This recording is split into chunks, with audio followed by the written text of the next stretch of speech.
1880 میں مولانا الیاس صاحب پیدا ہو رہے ہیں۔ ان کے والد مولانا اسماعیل صاحب رحمۃ اللہ علیہ یہ صدیقی خاندان سے تھے، ان کی والدہ بھی صدیقی خاندان سے ہیں۔ یہ مظفر نگر کے تھے، والدہ کاندلہ کی تھی، یہ دوسری شادی سے تھے۔ نظام الدین میں ایک مغلوں کی عمارت بنی ہوئی ہے، 64 کھمبا اس کو کہتے ہیں، 64 کھمبا۔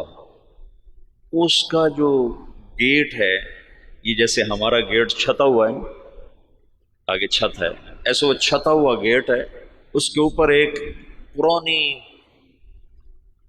برادری سی تھی، اس میں وہ رہا کرتے تھے مولانا اسماعیل صاحب، مولانا الیاس صاحب کے والد۔ وہاں سے ہجرت کر کے آئے اور اس پرانی مسجد کو انہوں نے آباد کیا۔ یہاں وہ کیسے پہنچے؟ یہ 1876 کی بات ہے، تقریباً 76 کی بات۔ یہاں وہ کیسے پہنچے اس کا کچھ پتہ نہیں، کیسے آئے، کس جذبے کے تحت آئے، کون لے کر آیا تھا، اللہ کا غیبی نظام۔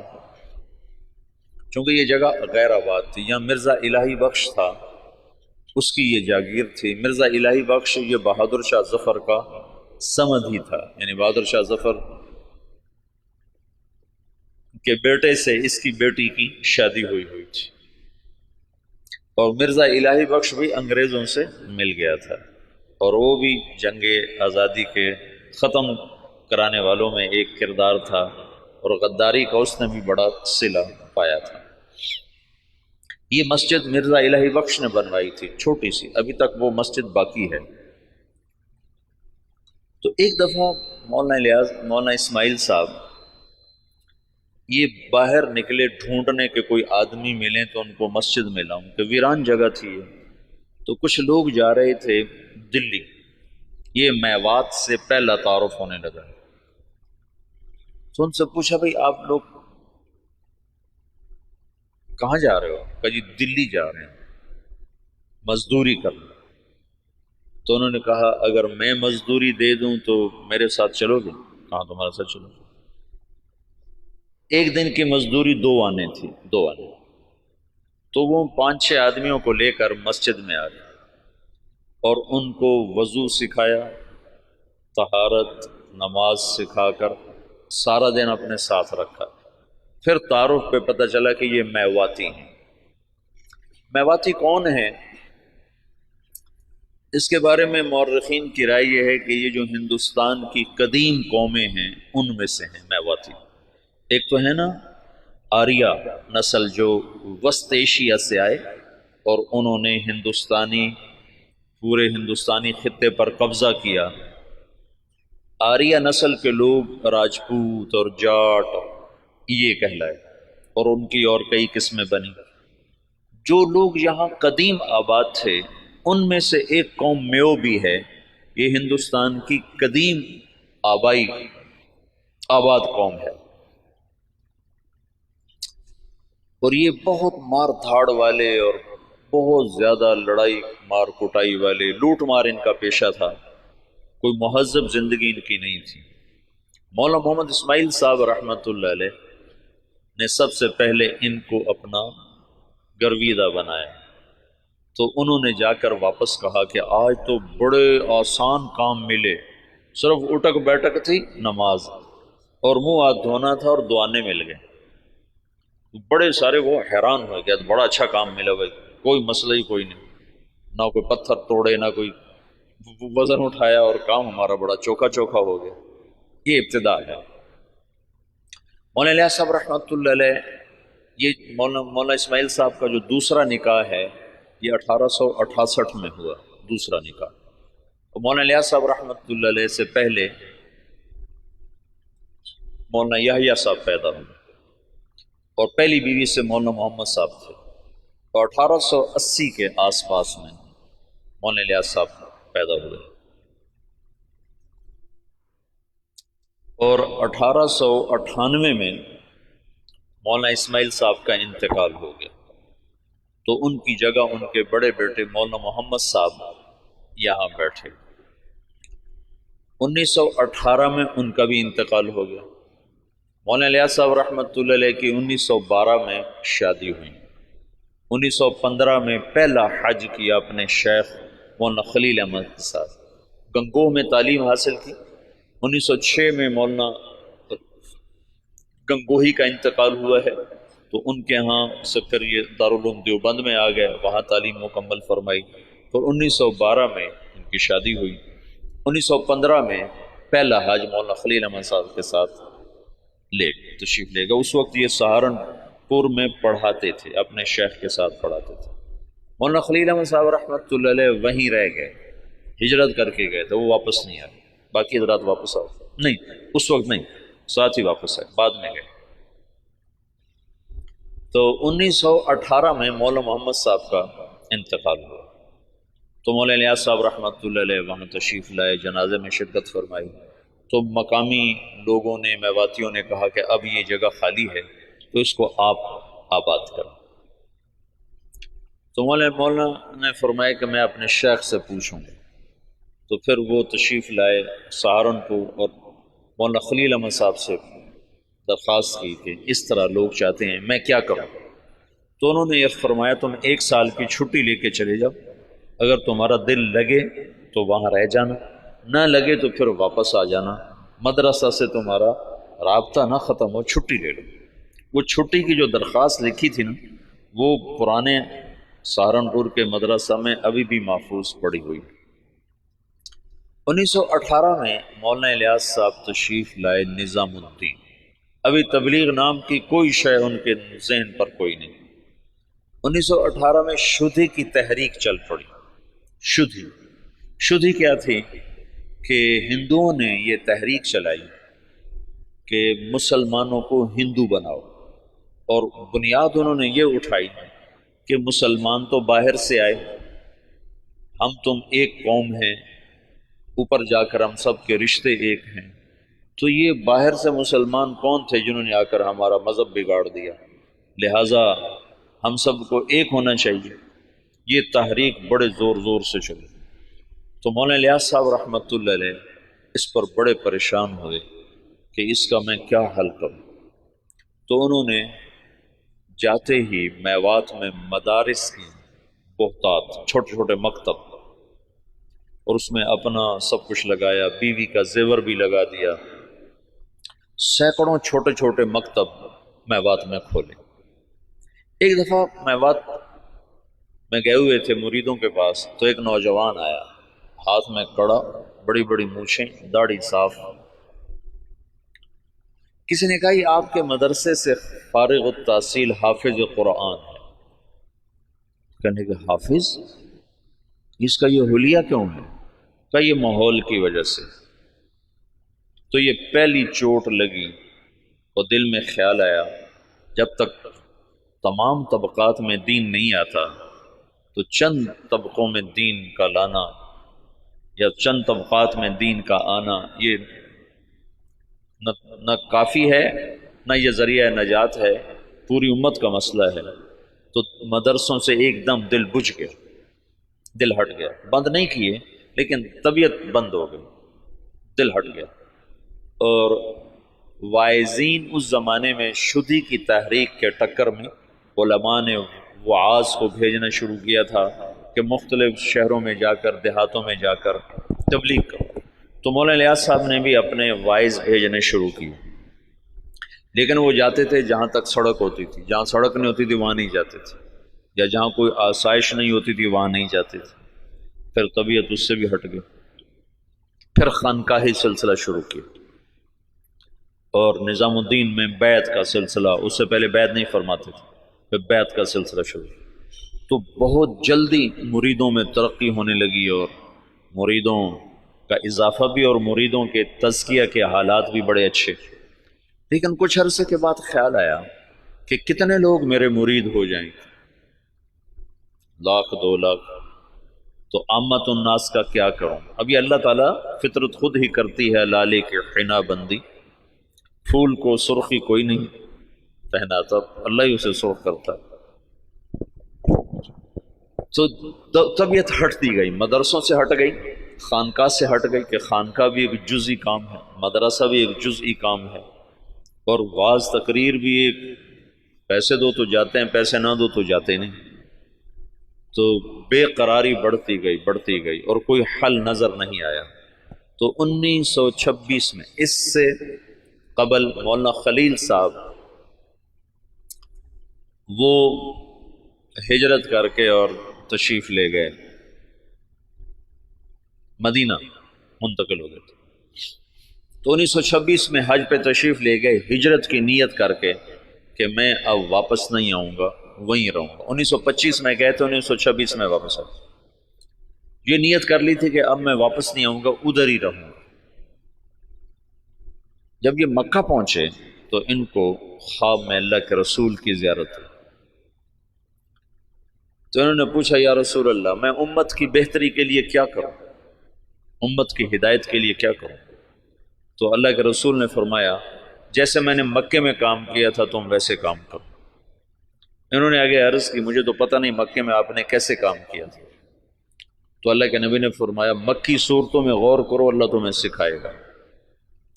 یہ مکہ میں ہے۔ پھر مدینہ پہنچے تو وہاں پھر اللہ کے رسول کی ضرورت، تو آپ نے ارشاد فرمایا، اللہ تم سے کام لے گا، تم واپس جاؤ، واپس، اور میرے پاس آؤ۔ تو انہوں نے مولانا خلیل احمد صاحب سے یہ خواب ذکر کیا، وہ وہیں منتقل ہو گئے تھے۔ انہوں نے حضرت مدنی رحمت اللہ علیہ کو، مدنی کیوں کہتے ہیں، حسین احمد مدنی، یہ اپنے والد، ان کے والد اپنے پورے خاندان سمیت مدینہ ہجرت کر گئے تھے۔ پھر ان کا سارا خاندان مدینے میں آباد رہا، یہ بھی مدینہ میں رہے۔ پھر ہندوستان کے حالات کو دیکھ کر دوبارہ واپس آ گئے تھے، اور یہ کہا تھا کہ میں مسلمانوں کو تنہا نہیں چھوڑ سکتا، میں مدینے میں رہوں اور مسلمان مشقت میں ہوں۔ تو مدینے کا قیام قربان کیا تھا اور واپس تشریف لے آئے ہندوستان۔ یہاں اللہ نے ان سے بہت بڑا کام لیا،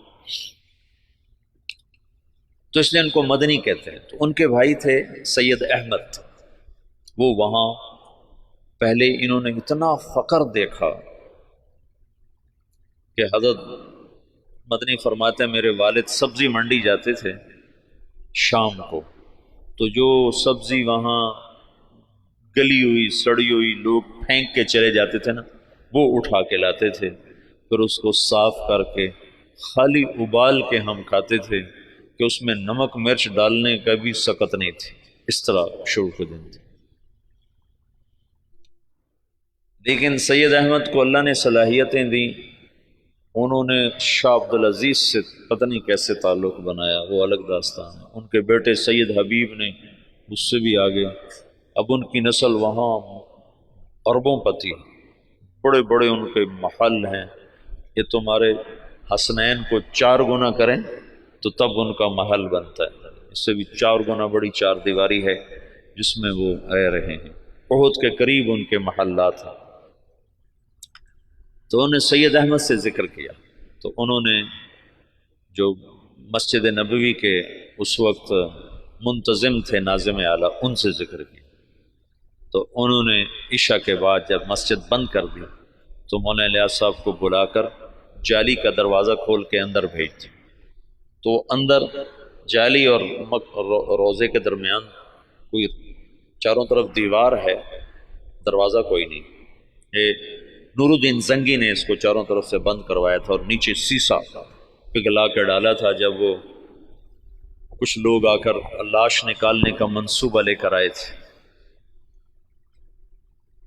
3 راتیں وہاں سوئے۔ 3 راتوں میں سارے کام کی یہ تو خود تو عقل سے تو آ نہیں سکتا، سارے کام کو سکھایا گیا، بتایا گیا، اور پھر یہ کہا گیا ہندوستان جاؤ اور جا کر عوام الناس میں کام کرو، علماء میں نہیں، ورنہ وہ مخالفت کریں گے، مخالفت کریں۔ تو پھر یہ وہاں سے واپس تشریف لائے، 1926 میں پہنچے ہیں، اور پہلے علماء کو جمع کیا اور ان کے سامنے یہ بات رکھی کہ میں یوں کام کرنا چاہتا ہوں۔ تو کسی ایک نے بھی موافقت نہیں کی سوائے مولانا مدنی صاحب اور مفتی کفایت اللہ صاحب رحمۃ اللہ علیہ۔ ان 2 حضرات نے بات کو لیا اور سمجھا اور کہا کہ ہاں یہ تو دعوت والا کام ہے، لیکن یہ کرے گا کون؟ کہا یہ تو اللہ کرے گا، میرے ذمہ جہد ہے۔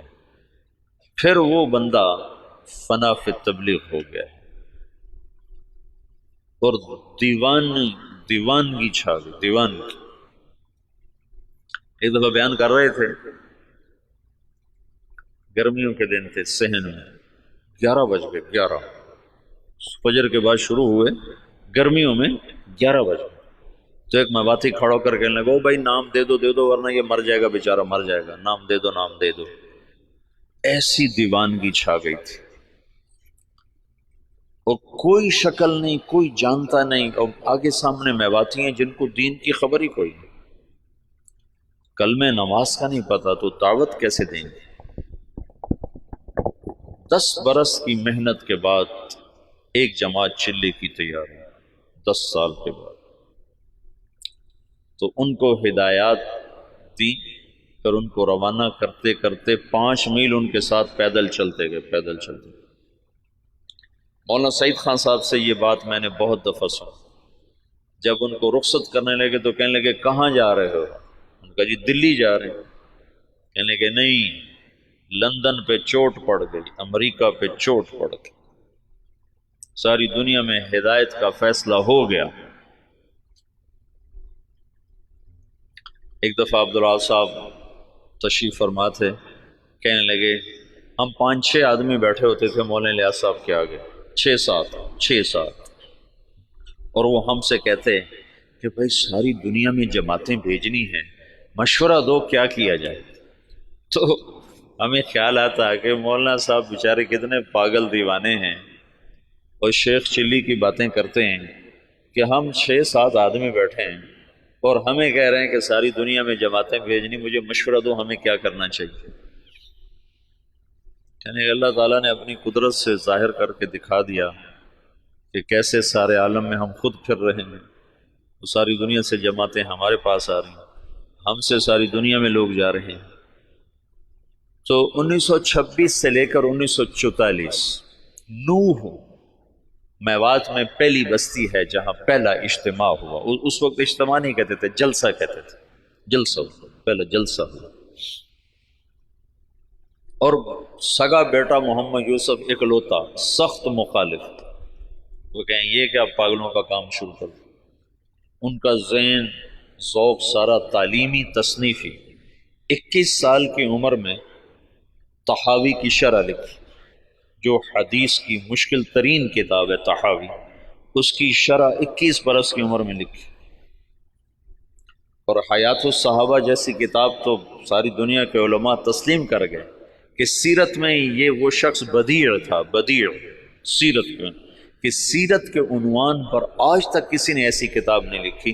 سیرت کا عنوان ہوتا تھا زید بن ثابت، نیچے اس کی سیرت اور حالات، عمر بن خطاب، نیچے ان کی سیرت، حالات، واقعات اور ان کے فضائل اور مناقب۔ یہی 14 صدی میں تمام مصنفین کا طرز رہا ہے۔ یہ پہلا شخص ہے جس نے اسلوب جدید دیا، بدیع اسلوب، آج تک کوئی یہ اسلوب لے نہ سکا۔ حیات الصحابہ ہے سیرت، لیکن حیات الصحابہ، کیف کانت صلاتہم، کیف کان علمہم، کیف کان جہادہم، اس کے نیچے کئی صحابہ کے واقعات۔ یہ ایک کو عنوان بنا کے نہیں، عنوان صفت کا اور نیچے واقعات مختلف شخصیات کے۔ یہ پہلی دفعہ ہوا تصنیف و تالیف کی تاریخ میں۔ اس کتاب نے اتنی قبولیت حاصل کی کہ دنیا کے ہر بڑے مکتبے میں حیات الصحابہ پڑھی ہوتی۔ تو ان کا تو ذہن تھا سارا تعلیمی اور تصنیفی۔ وہ کہیں یہ میرے ابا کو ہو کیا گیا؟ ان کو اللہ کی طرف سے الہام ہو چکا تھا۔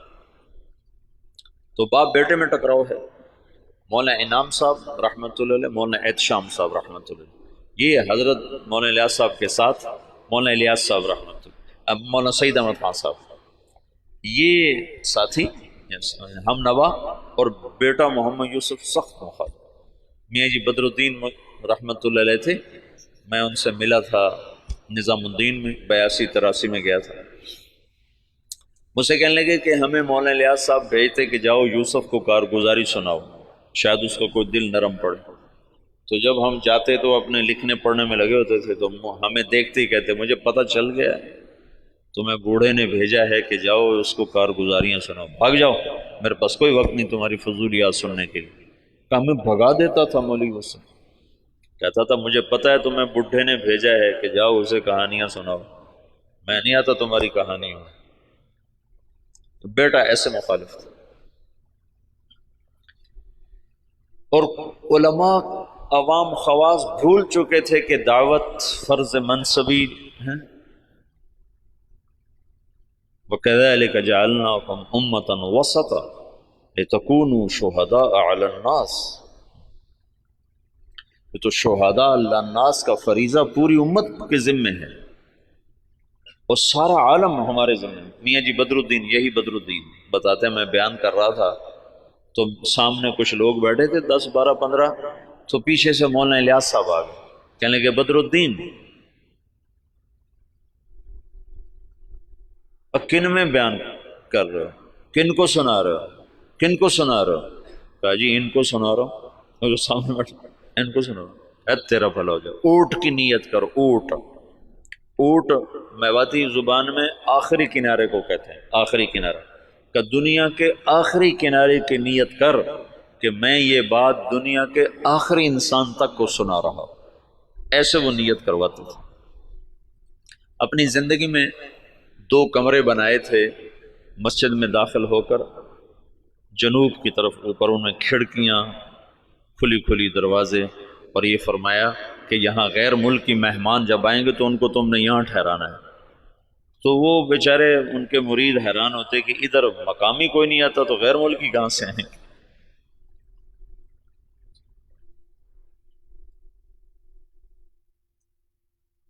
میاں جی دین محمد تھے جو حضرت مولانا الیاس صاحب کے ابتدائی خدام میں تھے، اور جو جماعت مولانا الیاس صاحب نے حضرت تھانوی کے خانقاہ تھانہ بھون بھیجی تھی، اس میں وہ اس جماعت میں ان کی تشکیل تھی.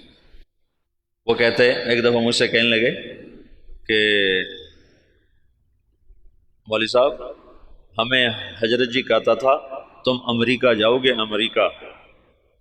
تو ہم تو اتنے سیدھے سادے دیہاتی تھے کہ ہم یوں سمجھتے تھے امریکہ دلی سے آگے کسی شہر کا نام ہے، دلی سے آگے کسی شہر کا نام ہے جو ہمیں کہتا ہے کہ تم امریکہ جاؤ گے.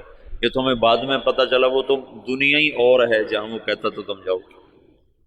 تو جہاز کچھ نہ کچھ اس زمانے میں چل گئے تھے، تو کبھی اوپر سے کوئی جہاز گزرتا تو اس کو میواتی میں کہتے تھے اڑن کھٹولا. تو مولانا الیاس صاحب کہتے ہیں ان اڑن کھٹولوں میں تم تبلیغ کرنے جاؤ گے. تو ہم تو گدھوں پہ سوار ہونے والے تھے. ہم کہیں مولوی الیاس ہمارا مذاق اڑاتا ہے کہ ہم تو گدھوں پہ سوار ہونے والے، ہم اڑن کھٹولوں میں کہاں بیٹھیں گے. تو اللہ نے ان کو اڑن کھٹولوں میں بٹھایا. تو ابتدائی ادھر 1926 میں 1918 میں مولانا الیاس صاحب آ کر بیٹھے ہیں نظام الدین، اور 1918 میں برطانوی فوجیں مشرق وسطیٰ میں داخل ہوئی ہیں، اور 1919 میں شام فتح ہوا ہے. فرانسیسی فوجوں نے شام کو فتح کیا اور شام کو 3 حصوں میں تقسیم کر دیا. ایک کا نام سوریہ رکھا، ایک کا نام لبنان رکھا، اور ایک کا نام اردن کر دیا، اور شام کو 3 حصوں میں تقسیم کر دیا. اور 1926 میں اسرائیل کو بنانے کا منصوبہ مکمل ہو گیا کہ اسرائیل بنایا جائے. ادھر 1926 میں دعوت کا کام چلا جس کا آخری سرا مہدی سے جا کے ملتا ہے، اور ادھر 1926 میں یہودیت کا کام چلا جس کا آخری سرا دجال کے ساتھ جا کر ملتا ہے. یہ آپس میں یہ تانے بانے میرے اپنے بنائے ہوئے ہیں، میں سنے نہیں ہیں، لیکن جو کچھ پڑھا ہے اس کے مطابق میں ایک ترتیب ذہن میں آئی کہ ادھر دعوت کا کام بھی ہدایت پر ختم ہوگا. 1964 میں پہلی جماعت گئی جو گنڈا، 1964، 4 آدمی، اس میں ایک ابھی بھی زندہ ہیں، عبدالرشید صورتی صاحب جو کراچی کے امیر ہیں. تو کہنے کہ وہاں ایک بہت بڑے شیخ تھے، ان کی ہم گئے ملاقات کے لیے. تو ان کا بہت بڑا ہال کمرہ تھا، وہ مریدوں سے بھرا ہوا، اور ایسے مراقبے میں بیٹھے تھے، ایسے بالکل گردن ایسے جھکائی ہوئی تھی. ہم 4 آدمی کمرے میں داخل ہوئے. اور یہ پہلی جماعت ہے، آج تک کوئی کسی کو پتہ ہی نہیں کہ تبلیغی جماعت پاکستان میں کوئی نہیں جانتا تھا 1964 میں، باہر کون جانتا، اور یوگنڈا۔ تو جو ہی ہم اندر داخل ہوئے تو انہیں ایک دم سر اٹھایا، کہا مرحباً بجیش المہدی، مرحباً بجیش المہدی، مرحباً بجیش المہدی، 3 دفعہ انہوں نے اس کو دہرایا اور ہمارا بڑا زبردست اکرام کیا۔ تو دعوت کی انتہا وہاں جاتی ہے اور یہودیت کی انتہا دجال تک جاتی ہے۔ یہ دونوں طاقتیں جب ٹکرائیں گی تو اللہ دجالی فتنے کو ختم فرمائے گا اور ایمان اور ایمان والوں کو اللہ تعالیٰ عزت اور بلندی عطا فرمائے گا۔ یہ دونوں ایک وقت میں شروع ہوئے۔ 1926 میں جب ان کا اقتدار مستحکم ہو گیا تو انہوں نے یہ طے کیا کہ یہودیوں کو دوبارہ لا کے آباد کیا جائے اور یہاں ایک اسرائیلی یہودی ریاست بنائی جائے۔ سیہونی تحریک جس کو کہتے ہیں، سیہون ایک پہاڑ ہے جہاں داؤد علیہ السلام عبادت کیا کرتے تھے بقول ان لوگوں کے، تو سیہون کے نام سے سیہونی تحریک نے اپنا نظام چلایا تو اسرائیل وجود میں آیا۔ اس کا آخری سرا دجال کے ساتھ ملتا ہے، لد، باب و لد جو ان کا سب سے بڑا اڈا ہے جہاں دجال قتل ہوگا۔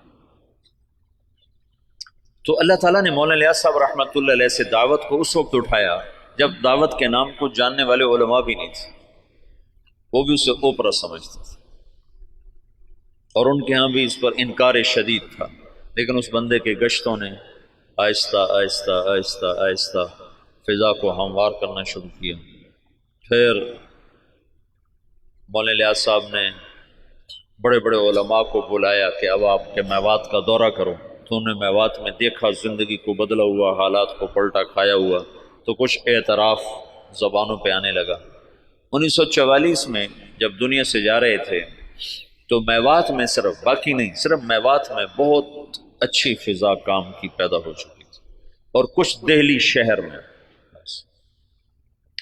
عبدالعاظ صاحب مولانا الیاس صاحب کی وفات سے 6 مہینے پہلے پہنچے ہیں نظام الدین، پھر اس کے بعد تبلیغ کے ہو کے رہ گئے، پھر ساری زندگی اور کوئی کام نہیں۔ مولانا الیاس صاحب کے اس وقت 6 ماہ باقی تھے، اور اس وقت وہ شدید بیمار تھے۔ جب عبدالعاظ صاحب کو پتہ چلا، یہ وہاں دلی میں نوکری کرتے تھے، ان کو پتہ چلا کہ نظام الدین میں کوئی بزرگ ہیں جو لوگوں کو نمازی بناتے ہیں۔ اس وقت یہ شروع میں ہم نے بھی ایسے ہی سنا کہ ایک تبلیغی جماعت ہے جو لوگوں کو نمازی بناتی ہے۔ تبلیغ کی گہرائی تو کیا زبردست چیز ہے۔ تو کہنے لگے میں دیکھنے گیا کہ بھائی وہ کیسے نمازی بناتے ہیں، تو بس وہ جو پہلی دفعہ گئے تو وہیں کے ہو کے رہے۔ مولانا سعید خان صاحب کو 4 سال کی صحبت نصیب ہے، مولانا الیاس صاحب کی صحبت میں 4 برس رہے، مسلسل 4 برس گزارے۔ مولانا عبید اللہ صاحب رحمۃ اللہ علیہ وہ تو بہت پہلے فوت ہو گئے تھے، 1989 میں فوت ہو گئے تھے، تو ان کو بھی کافی لمبا عرصہ مولانا الیاس صاحب کی صحبت نصیب رہی۔ بیٹے مخالف تھے، تو 1944 میں جب مولانا الیاس صاحب کا انتقال ہونے لگا ہے تو انہوں نے مولوی یوسف صاحب کو بلا کر کہا بیٹا آجا مل لے میں جا رہا۔ وہ جو سینے سے لگایا اس میں نسبت اللہ نے منتقل فرما دی، اور مولانا یوسف صاحب نے فرمایا اپنے باپ کے مرنے سے 1 دن پہلے مجھے تبلیغ پہ 100 اعتراض تھے، 100 اعتراض۔ باپ کے مرنے کے بعد اللہ نے تبلیغ کا کام کھولا۔ مولانا الیاس صاحب تبلیغ کے کام کو اجمالی طور پر چھوڑ گئے تھے، مولانا یوسف صاحب نے اس کو کھولنا شروع کیا۔ دن میں 18 گھنٹے بولنے والا آدمی تھا، سوائے سونا اور نماز اور لکھنا، ان 3 اوقات کے علاوہ وہ شخص کی زبان بند نہیں ہو، مسلسل جیسے اللہ بلوا رہا تھا۔ بھرپور جوانی میں چلے گئے، 48 برس کی عمر میں انتقال فرمایا۔ 27 سال کی عمر میں امیر بنے، بالکل نوجوان بلکہ بچے۔ اور مولانا سعید خان صاحب رحمۃ اللہ علیہ فرمانے لگے مولوی یوسف ہمارے ساتھ اٹھتا بیٹھتا کھیلتا تھا، لیکن جب وہ امیر بنا تو آہستہ آہستہ اس کا روب ہمارے اوپر چھاتا چلا، اور اپنی جہد اور قربانی سے ان کی ہیبت ہمارے دلوں پہ قائم ہو گئی۔ ایک دفعہ 3 گھنٹے بیان فرمائے اس حال میں کہ یہاں ایک پھوڑا تھا جس سے خون مسلسل رس رہا تھا، تو ایک آدمی پاس بیٹھا ہوا تھا، وہ یہاں رکھتا تھا کپڑا، جب وہ خون سے تر ہو جاتا تو وہ ہٹا لیتا، دوسرا رکھتا تھا، پھر وہ خون سے تر ہو جاتا، وہ ہٹا لیتا، پھر وہ تیسرا رکھتا تھا، اور وہ مسلسل بیان فرماتے ہیں۔ باپ والی کیفیت منتقل ہوگی کہ مولانا الیاس صاحب کے یہاں پھوڑا نکل آیا، اس کو کٹ دینا تھا، کٹ دینے میں تکلیف ہونی تھی، تو مشورہ کر رہے تھے کہ اس کو کریں کیسے۔ تو مولانا الیاس صاحب کو پتہ چلا تو انہوں نے فرمایا ایسا کرو، کچھ میواتی میرے آگے بٹھا دو، پھر جو مرضی مجھ سے کر لیں۔ تو انہوں نے کچھ میواتی آگے بٹھائے، مولانا الیاس صاحب نے بیان کرنا شروع کر دیا اور ہاتھ یوں کر دیا، تو انہوں نے سارے ہاتھ کو کھرچ کھرچ کے صاف کیا، لیکن ان کا ہاتھ ایسے بھی نہیں ہوئے، وہ یوں بھی نہیں ہوئے۔ اس قدر انہماک اور فنائیت اللہ نے عطا فرما دی باپ بیٹا کو کہ اللہ نے ایک چیز کو وجود دینا تھا، ایک مدت ہوئی تھی، عوام اور خواص کے ذہن سے نکل گیا تھا، اور بس صرف اسلام کو ایک ہی شکل میں دیکھتے تھے کہ حکومت آئے گی تو اسلام آئے گا، حکومت آئے گی تو اسلام آئے گا، طاقت ہاتھ میں ہوگی تو اسلام آئے گا، ورنہ اسلام آ ہی نہیں سکتا۔ اور انقلاب کا مطلب صرف حکومت کی تبدیلی کو لے لیا تھا۔ بعض الفاظ ایسے ہیں جو اپنے اصل معنی سے نکل کر مجاز میں اتنے استعمال ہوئے ہیں کہ اصل معنی ویسے ہی ختم ہو کے رہ گیا۔ ان میں سے ایک انقلاب بھی ہے۔ انقلاب تو قلب سے ہے، قلب پر الف نون لگ کر باب انفعال بنا ہے۔ انقلاب ہے پلٹ جانا، دل کا پلٹ جانا۔ جب قلب سے ہے تو ادھر زیادہ جوڑ ہونا چاہیے، لیکن پھر کثرت استعمال ہوا انقلاب کا حکومت کے بدلنے پر، حالات کے انقلاب آ گیا، حکومت بدل گئی، انقلاب آ گیا، پیپل پارٹی آ گئی، انقلاب آ گیا، نون لیگ آ گئی، انقلاب آ گیا، قاف لیگ آ گئی۔ تو انقلاب جیسے برباد، وہ تو برباد ہو گیا۔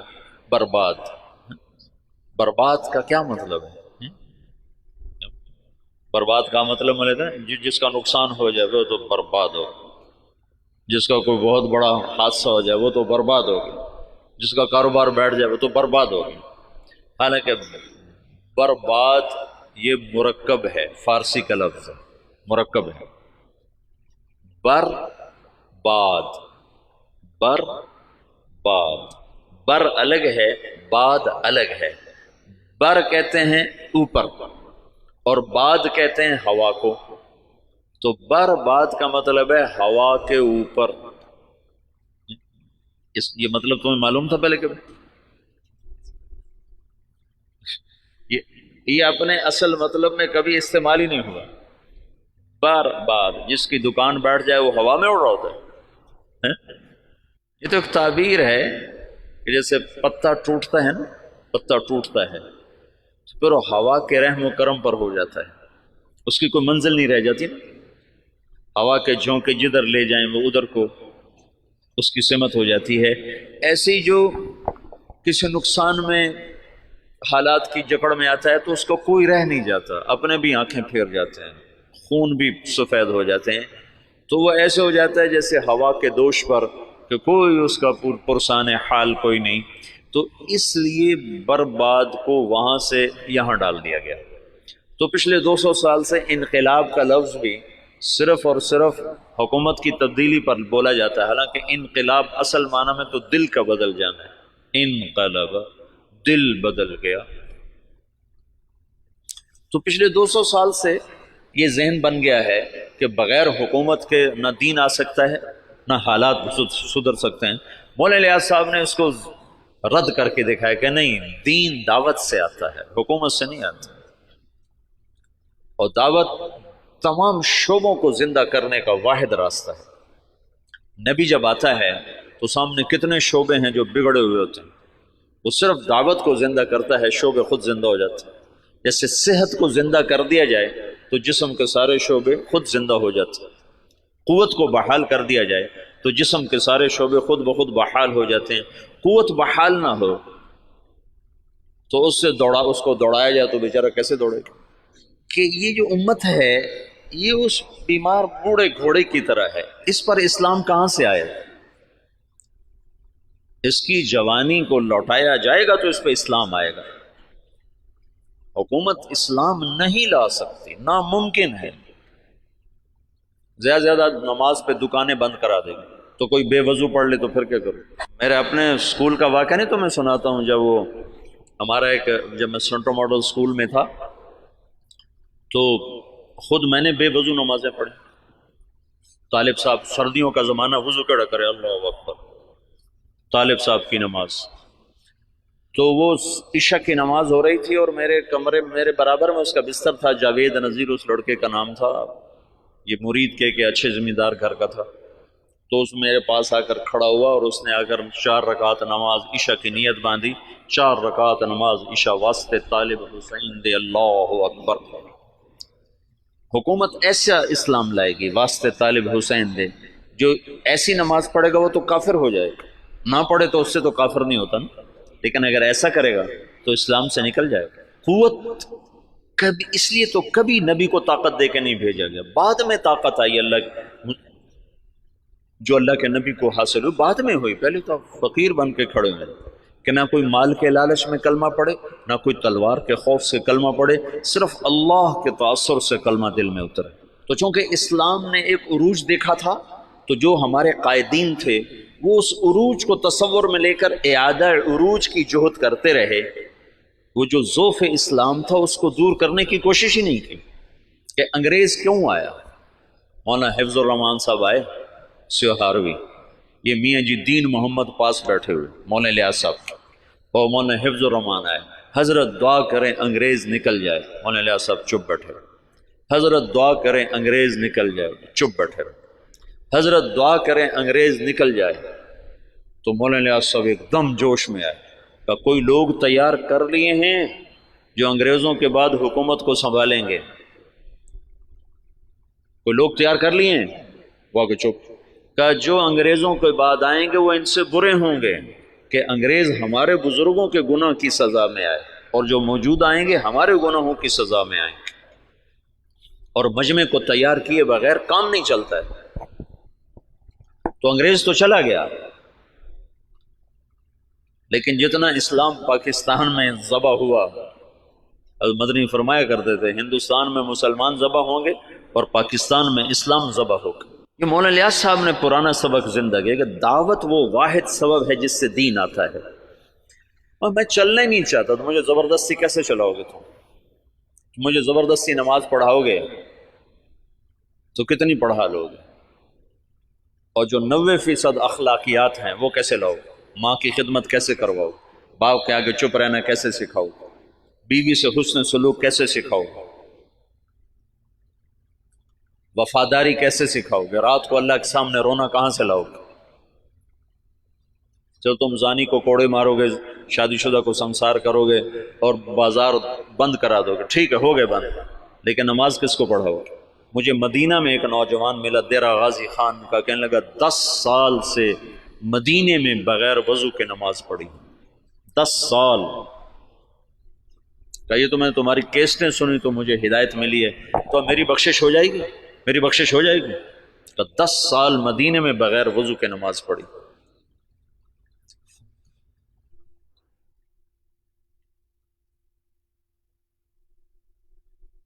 چونکہ اسلام کا سیاسی پس منظر 1000 برس سے زیادہ ہے، تو جب زوال آیا تو قائدین کا ذہن ادھر گیا کہ اس زوال کو دور کیا جائے، زوال دور کیا جائے اور مسلمانوں کو دوبارہ شان و شوکت پہ لایا جائے.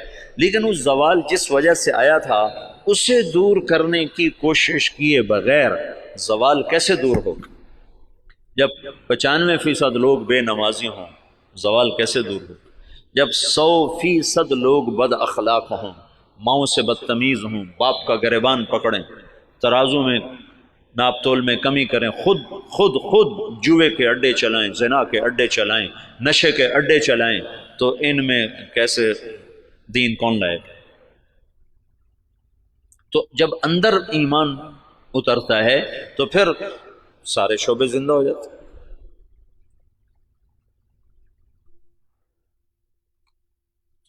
مولانا الیاس صاحب کے ذریعے سے پرانا سبق زندہ ہوا کہ دعوت وہ سبب ہے جس کے ذریعے سے اللہ نے ہر دور کے باطل کو توڑا، ہر دور کے باطل کو توڑا. تو 1926 میں یہ کام شروع ہوا. شخصیات کے جانے سے کوئی فرق نہیں پڑا ہے. اور اب عجب العجائب ہے کہ 15 برس ہو چکے ہیں، امیر کوئی نہیں، ایک شورا ہے اور کام اسی طرح چل رہا ہے. اور عجب العجائب ہے کہ گونگے بھی دین کے دائی بن کے چل رہے ہیں۔ ابھی 1 سال کی جماعت گونگوں کی یمن سے کام کر کے واپس آئی اور 7 مہینے کی دوبارہ ملائیشیا جانے کے لیے تیار کھڑی۔ یہ اسلامی تاریخ میں پہلی دفعہ ہو رہا ہے کہ گونگے دین کے دائی بن جائیں۔ اور پہلی دفعہ جب سے سورج چمک رہا ہے کانگو کے جنگلوں میں جماعت پہنچی جہاں اتنے قد کے بونے رہتے ہیں، بونے اقزام وہ 4 فٹ کا بڑا جوان ہوتا ہے، جس کا قد 4 فٹ ہو وہ سب سے نمایاں نظر آتا ہے۔ یا 4 فٹ والا تو ہم گودی میں اٹھائے پھرتے، وہ 4 فٹ والا بڑا جوان ہوتا ہے۔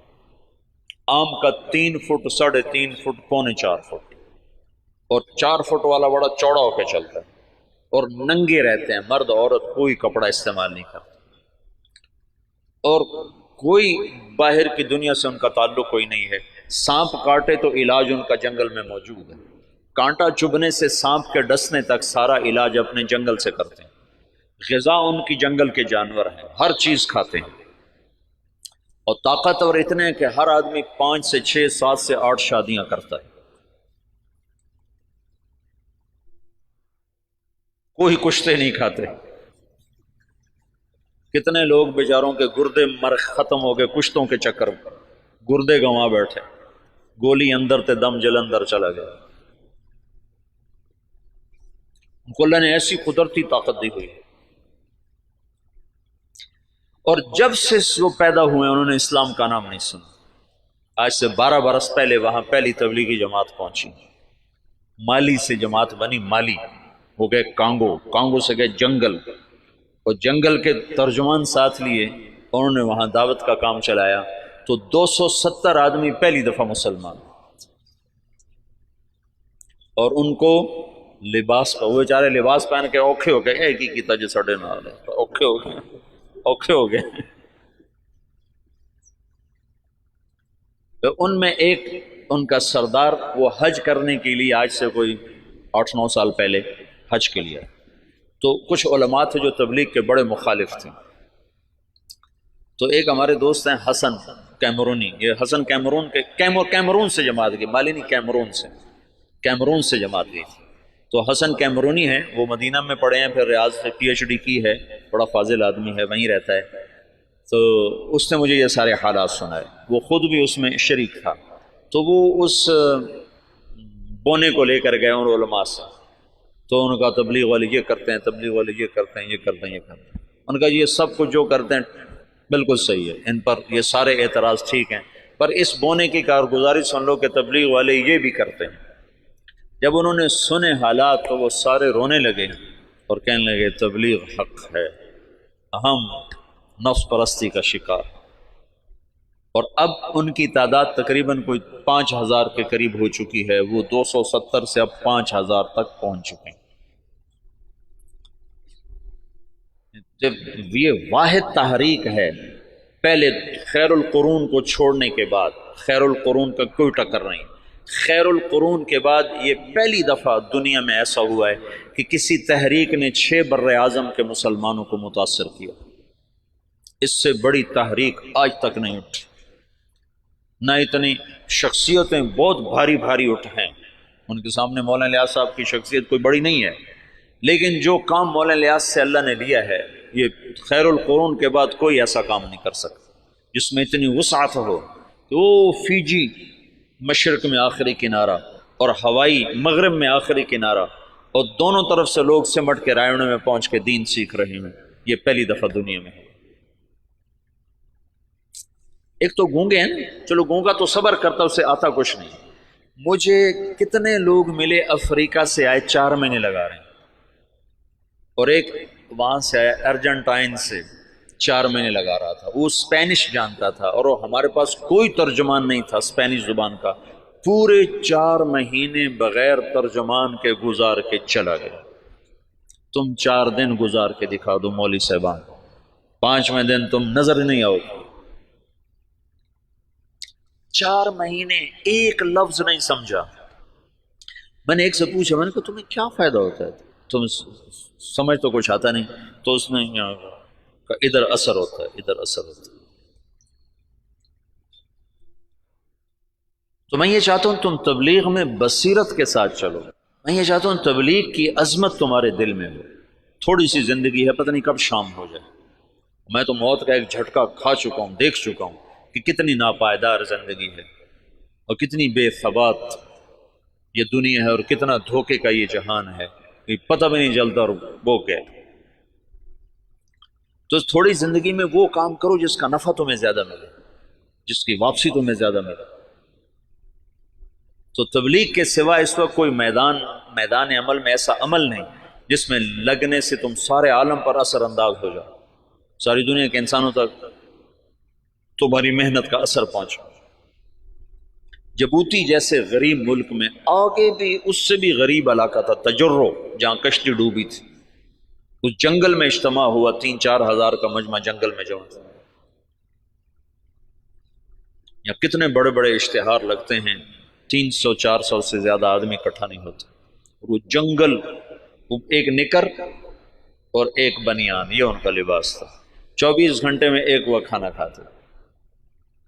یہ جماعتیں جب جاتی ہیں نا تو ان کو دیکھ کے بڑے حیران، اچھا تم سارا دن کھاتے ہو، دن میں 3 دفعہ کھاتے ہو، 3 دفعہ کھاتے ہو۔ ان کو حیران ہو کر کہتے ہیں اتنا کھاتے ہو تم، بیمار نہیں ہوتے؟ بیمار تو ہوئے پڑے۔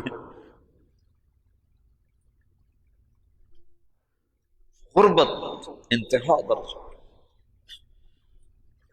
میں ایسے ساحل سمندر پر تھا، میں ایسے گیا دیکھنے تو سب کے وہ عصر کے بعد چائے پی رہے ہیں، چائے تو دیکھا وہ کالا کاوا پانی والا بغیر دودھ کے، ٹوٹی ہوئی پیالیاں، ٹوٹی ہوئی پرچیں، یہ ان کی بڑی عیاشی تھی کہ وہ سمندر کے کنارے چائے پی رہے تھے۔ نکر بنیان یہ ان کا لباس۔